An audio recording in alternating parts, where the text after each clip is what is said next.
Bonjour à tous, c'est un plaisir de vous revoir donc sur cette vidéo que je vais faire. Donc j'ai pris un échantillon, donc vous voyez de briques ici dans mon atelier et également donc un fond de joint. La vidéo va concerner la pose du fond de joint avant la mise en place d'un joint souple au mastic. Donc n'oubliez pas de liker la vidéo, appuyez sur le petit pouce bleu en bas à gauche et de vous abonner. Donc c'est assez important afin que vous receviez donc les autres vidéos. Donc on se voit tout de suite après cette intro.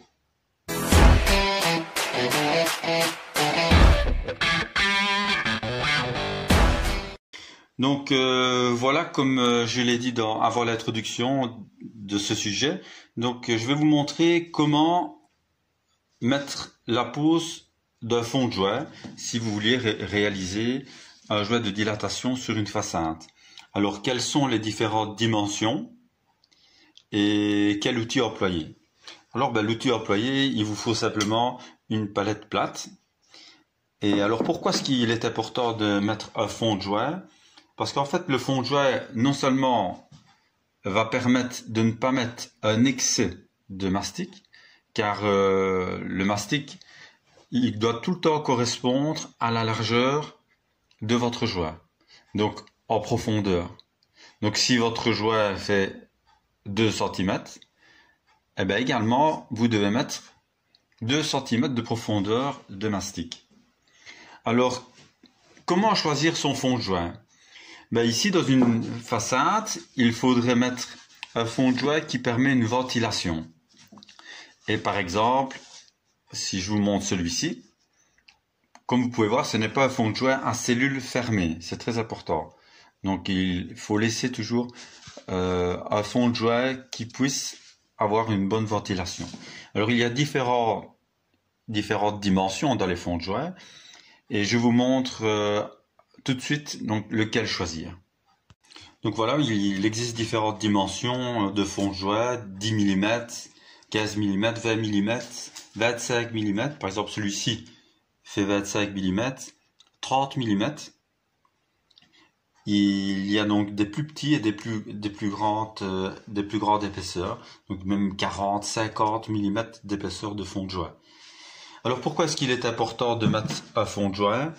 Parce que imaginez que à l'arrière vous avez du mortier et une fois la pose du mastic, je dis bien du mastic, il viendra s'accrocher dans le fond de votre mortier ou un autre support que le mortier.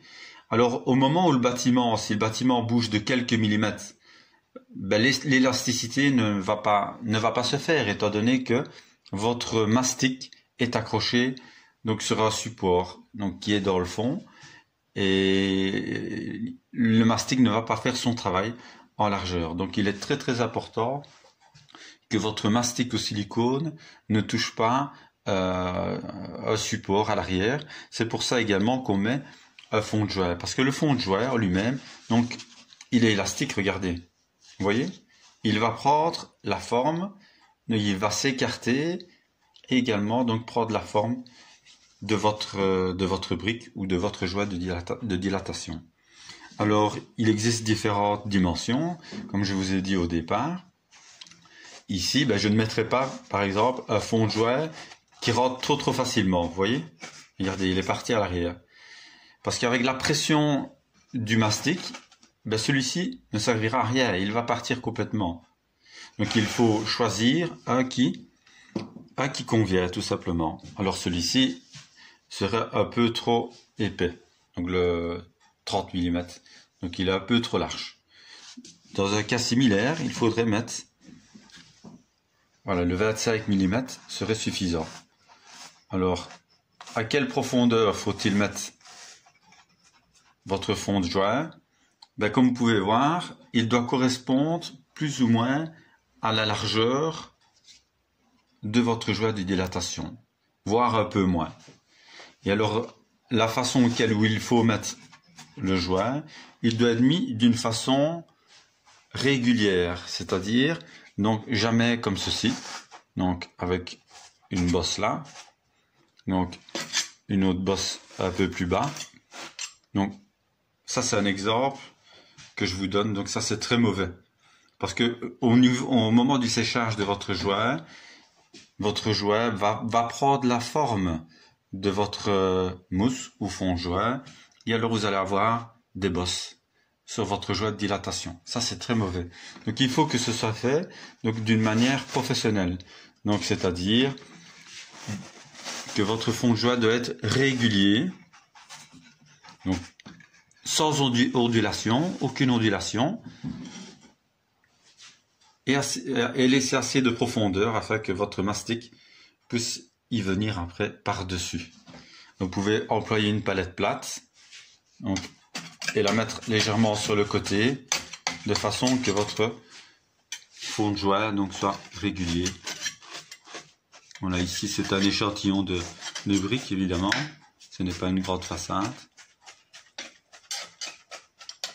Voilà, donc votre fond de jouet doit être mis de cette façon. Voilà, si vous aimez la vidéo, je vous montrerai d'autres vidéos. Également comment le remplir au mastic et comment le lisser. Donc ce sera l'objet d'une autre vidéo. Donc je vous souhaite une bonne journée et à la prochaine vidéo.